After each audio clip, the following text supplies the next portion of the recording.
Do not rebuke an older man harshly, but exhort him as if he were your father. Treat younger men as brothers, older women as mothers, and younger women as sisters, with absolute purity. Give proper recognition to those widows who are really in need. But if a widow has children or grandchildren, these should learn first of all to put their religion into practice by caring for their own family, and so repaying their parents and grandparents, for this is pleasing to God. The widow who is really in need and left all alone puts her hope in God, and continues night and day to pray and to ask God for help. But the widow who lives in pleasure is dead even while she lives. Give the people these instructions so that no one may be open to blame.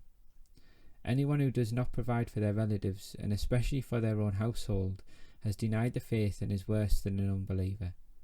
No widow may be put on the list of widows unless she is over 60, has been faithful to her husband, and is well known for her good deeds, such as bringing up children, showing hospitality, washing the feet of the Lord's people, helping those in trouble, and devoting herself to all kinds of good deeds.